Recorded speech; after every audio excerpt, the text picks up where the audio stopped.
भी जेल में बंद है और उनका एक बेटा भी जेल में बंद है, लेकिन उसके बावजूद भी जो अतीक अहमद के गुर्गे हैं वो खुले में अभी घूम रहे हैं और लगातार जो प्रयागराज की जनता है उसको परेशान किए हुए हैं, लगातार रंगदारी मांग रहे हैं। और आपको याद होगा कि कल हमने एक वकील की कहानी बताई थी जहां पर उनसे 10 लाख मांगा जा रहा था, 10 लाख रुपए की उगाही मांगी जा रही थी और अगर उनको वो ना दें तो कहीं ना कहीं उनको वो गोली मार करके उनकी हत्या कर देंगे। और ऐसा ही एक नया मामला निकल के सामने आया है जहां पर मोहम्मद अख्तर से 2 करोड़ की रंगदारी मांगी जा रही है। हमारे साथ मोहम्मद अख्तर जी हैं खुद बात करने के लिए। मोहम्मद अख्तर जी, किस तरीके की रंगदारी मांगी जा रही है और क्यों आपसे ये रंगदारी मांगी जा रही है? सर 2021 में जो है मेरी माँ ने प्रधानी का चुनाव लड़ा था। जो चुनाव जो उबैद के ससुर जो है खिलाफ में थे, जो उबैद के ससुर चुनाव हार गए थे। उसके बाद इन्होंने उसी बीच मेरे ऊपर अटैक किया, जानलेवा हमला था वो किसी तरीके से मेरी जान में, जिसमें मेरा हाथ टूटा, प्लस इन्होंने मेरे ऊपर फायरिंग भी करी थी। और ये उबैद जैद जो है पुराने, इनके पिताजी भी पुराने हिस्ट्री सीटर है, ये भी पुरावस्ती थाने में हिस्ट्री है और इनका कई थानों में मुकदमा दर्ज है इनके खिलाफ। इनका आतंक ये है कि आप ये समझ लीजिए इनके खिलाफ कोई बोलने वाला नहीं है। इनके खिलाफ जो बोलता है उसका हाथ पैर टूट जाता है या तो उसकी लाश तक नहीं मिलती। इनका ये आतंक है और कोई भी खड़ा होकर इनके खिलाफ जो है बोल नहीं सकता। 2021 में मैंने इनके खिलाफ FIR कराई।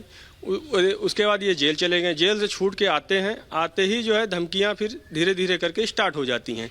तो इन्होंने 1-2 बार धमकियां भिजवाई तो मैंने मुख्यमंत्री पोर्टल पे जो है IGRS भेजा, जिसपे इनको प्रशासन ने 107-16 में बाधित किया कि किसी भी तरीके की वारदात हुई तो बचोगे नहीं। लेकिन ये फिर भी नहीं मानते हैं। 7 तारीख को जो है पिछले महीने जो है मेरे ऊपर दोबारा फिर से जानलेवा हमला कराते हैं, लेकिन मैं किसी तरीके से अपनी जान बचा करके क्योंकि मैं अपने घर के बगल की ज़मीन में मेरा एक कमरा बना हुआ उसी में बैठा था, जिसमें दोनों तरफ दरवाज़ा है। एक तरफ से दरवाजे से ये लोग इनके गुर्गे जो है उबैद जैद के जो जिनको भेजा था मारने के लिए, वो जो है एक दरवाजे से घुसते जैसे ही इनको मैंने देखा मैं दूसरे दरवाजे भाग आया अपने घर की तरफ। बिल्कुल जस्ट बगल का मामला है, 10 कदम का मामला है ये। तो किसी तरह जान बचा के आया। उसके बाद जो है इन्होंने जो है मैसेज जो है कई तरीके से कहलाया कि मुझको मेरा जो है तुम्हारे वजह से बहुत नुकसान हुआ है, प्रशासन ने मेरा नुकसान किया और ऐसे भी मैं जेल में रहा बहुत। किसने कहा आपसे? ये उबैद जैद ने कहा नहीं, और बहुत नुकसान हुआ है, तुमको मुझे 2 करोड़ रंगदारी देनी पड़ेगी, नहीं दोगे तुम्हारे भाई हैं या तुम हो कोई भी मिलेगा तो सीधे जान से जाएगा। और इनका आतंक आप पता कर लीजिए, इनके आतंक में कोई कमी। इनके पिताजी जो है 2002 में बस जलाई गई थी, अतीक अहमद के तरफ से ही इनके पिताजी थे जो इनको पुलिस ले भी गई, पकड़ के भी ले गई थी, ये जेल भी गए थे। ये भी इनके पिताजी भी हिस्ट्री सीटर है। इनका जो है मतलब पीढ़ी दर पीढ़ी हिस्ट्री सीटर ही ये रहते हैं और आगे की पीढ़ी भी इनकी हिस्ट्री सीटर ही जैसे इनकी करतूत है वो भी हिस्ट्री सीटर ही बनेगी।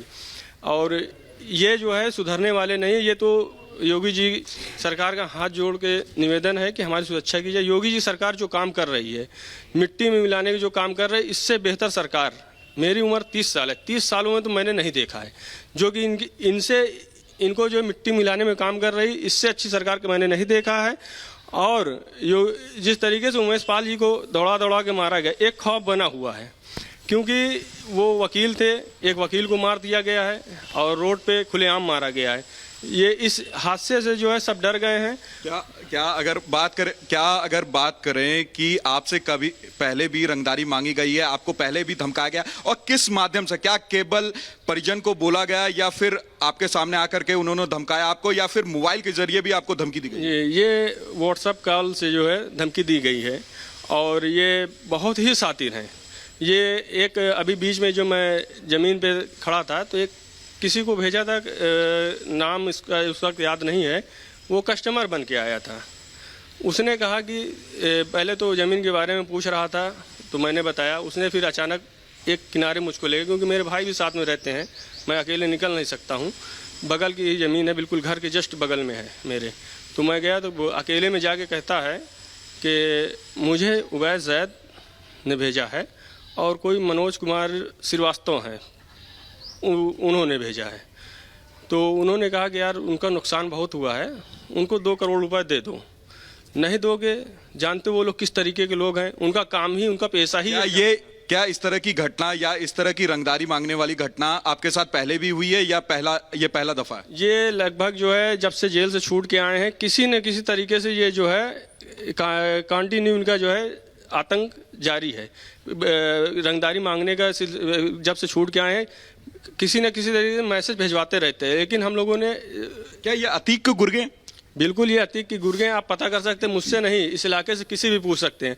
और गुर्गे के साथ ही ये गौ तस्कर है, इनसे बड़ा गौ तस्कर प्रयागराज में कोई भी नहीं है। आप इनका जो है कई थानों में जो है मुकदमा गौ तस्कर के लिए लिखा गया है। इनसे बड़ा गुर्गा कोई नहीं है गौ तस्कर में। आप कल कमिश्नर से भी मिले थे, क्या बात हुई थी?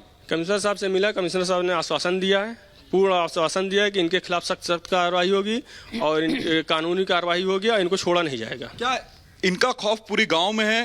पूरे गांव में ही नहीं, अगल बगल के जितने भी गांव हैं इधर इस एरिया में इनसे कोई इनके सामने कोई सर उठा के खड़ा नहीं हो सकता है। क्या कभी आपके सामने भी जो आरोपी है वो आया है और कहाँ पे ये आरोपी? ये आरोपी जो है बगल के गांव का ही अहमदपुर असरौली है। इसके पास कई गाड़ियां हैं, कब गाड़ी बदल बदल के निकलता है और साथ में असलहा भी लेके निकलता है। इसका भाई जो है साथ में रहता है और कई गुर्गे हैं इसके। एक ग्रुप है कौशाम्बी में, इसका ग्रुप D21 के नाम से जो है उसमें कई हैं, वो सब साथ में निकलते हैं और असलहे रख के निकलते हैं। तो हम लोग रोड पे नहीं निकलते हैं। गांव में आप किसी से पूछ सकते हैं कि हम लोग घर ही पे रहते हैं और कैमरे के सामने रहते हैं, क्योंकि ये हर किसी भी तरीके की वारदात कर सकते हैं, मार सकते हैं, फर्जी मुकदमे में फंसा सकते हैं। इनका कोई भरोसा नहीं। बता रहे थे आप कई दिनों से अपने घर से बाहर नहीं निकले डर के मारे। जी बिल्कुल, मैं जो है लगभग जो है 2-2.5-3 महीने से घर से बाहर नहीं निकल रहा हूँ। मैं अपने घर पे ही बैठता हूँ और कैमरे की नज़र में बैठता हूँ। किसी भी तरीके से कोई भी वारदात घट सकती है, बहुत डर है इस वक्त। और इनसे योगी सरकार से यही मेरी जो है कि मुझे सुरक्षा दी जाए। सुरक्षा नहीं दी जाएगी तो जिस तरीके से उमासपाल जी की हत्या करी गई है, किसी न किसी दिन मेरी भी हत्या कर देंगे ये लोग। आपने FIR भी दर्ज करवाई है? जी FIR भी दर्ज है। इनके खिलाफ 2 FIR दर्ज हो चुकी है, लेकिन इनका जो है सिलसिला रुकने वाला नहीं है। ये जो है इनको ये बाहर रहेंगे तो इनका आतंक जारी रहेगा।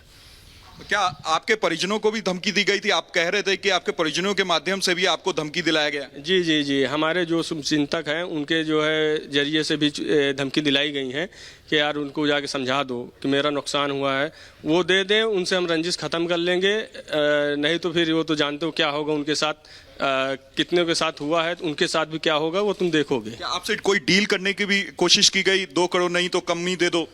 नहीं, 2 करोड़। बिल्कुल लोमस, आप बात करते रहिए क्योंकि यहाँ पर मामला बेहद संगीन है, गंभीर है। किस तरह से अतीक